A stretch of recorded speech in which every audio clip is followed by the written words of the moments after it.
All right, welcome. Today we're looking at a pretty radical idea for a new economic model. The goal here is to build a high-performance engine, something totally new for the modern state. Think of it less as a tune-up and more like a complete system overhaul. So here's what we're going to cover. First, what's actually broken. We'll call that the rusty chassis.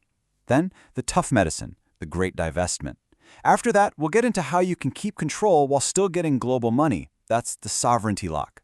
We'll look at the new owner of everything, a sovereign wealth fund, and how to keep it honest with something called the market guillotine. And finally, we'll wrap it all up with a look at what this means for a new social contract. All right, let's get into it. Okay, first things first. Before we can even think about a solution, we've got to pop the hood, right? We need to get our hands dirty and figure out what's actually wrong with the economic engine we have right now. And here's the core idea, the whole reason we're talking about this. You can have the most perfectly designed, high-tech state in the world, but if you build it on top of a broken, crumbling economic foundation, it's just not going to work. It'll literally vibrate itself to pieces. And this really gets to the heart of the problem. These two dead ends we seem to be stuck between.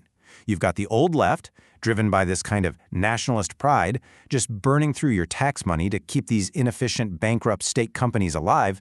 Then, on the other side, you've got the old right, driven by greed, handing out the nation's best resources to their buddies and cronies. See the problem? Both paths are fueled by emotion, not cold, hard logic. So what's the proposed fix? It's simple, really. You kill the sentimentality. You get rid of the emotion. The idea is to build a new system from the ground up, market-oriented state capitalism. Basically, you're using the brutal, honest logic of the market as the core of everything. All right, so how do you actually start building this thing? Well, the first step is a big one. It's kind of like a system-wide detox. It's going to be radical, probably painful, but absolutely necessary. So this detox, it's basically a three-step shock treatment. Step 1, the government completely separates its roles. It becomes the referee, the regulator, but it stops being a player on the field. Step 2, you clean the books.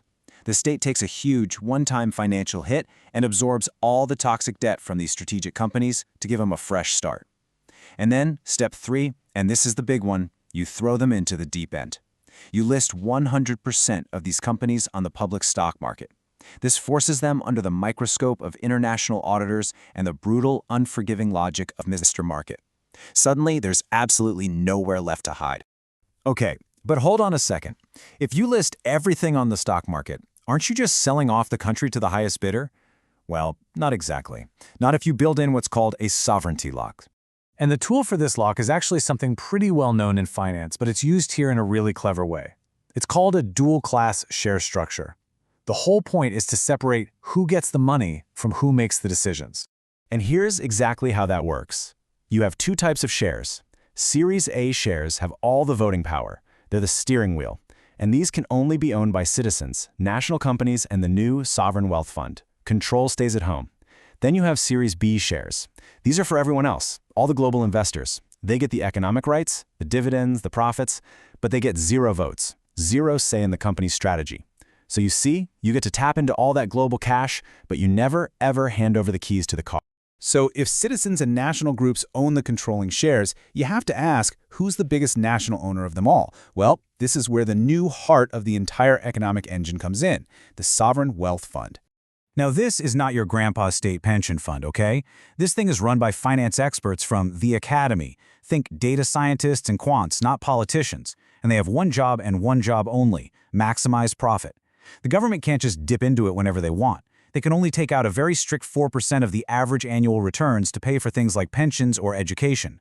The main pot of money, the principal, untouchable. It has to grow, forever. And maybe the most important rule. This fund has zero loyalty to any specific company. If a national champion starts failing, the fund sells it off and invests in, I don't know, global green tech or something else that's profitable. Its only duty is to the nation's bottom line, not some romantic idea of a national company. And this number, 4%, it seems so simple, but it is incredibly powerful. This little rule is basically a lock on the national savings account. It stops any politician from raiding the fund to pay for some splashy short-term project just to win an election. It forces everyone to think long-term. So this all sounds pretty slick, but it brings up a huge question, right? What stops a new group of oligarchs from figuring out how to game this system? Well, the answer is pretty wild. You turn the market itself into a weapon. Think of it like an automated immune system for the economy. First, you have an algorithm that's constantly scanning for monopolies being built through shady shell companies, and it just shuts them down automatically. But here's the real kicker, the market guillotine. If a corporation gets caught doing something seriously illegal, say dumping toxic waste, the judiciary can order the sovereign wealth fund to take a massive short position against its stock. That means the state itself bets on the company's failure, triggering a stock collapse and hitting the corrupt owners right where it hurts the most, their wallets. And here's the genius part. The state isn't allowed to profit from this. Any money made is either destroyed or paid out to the victims. Punishment, not profit. Okay, so let's zoom out and put all these pieces together. What does this all add up to? What kind of social contract are we talking about here? Because this isn't just an economic model, it completely rewrites the relationship between you, the state, and the market. Because this whole thing, it's not left and it's not right. It's something else entirely, a synthesis. The idea is to take the power away from the oligarchs and use the raw efficiency of the market to fund everyone's welfare.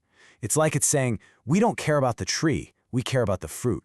Use the greed of the market to create wealth, and then use a smart, data-driven state to make sure that wealth serves the people.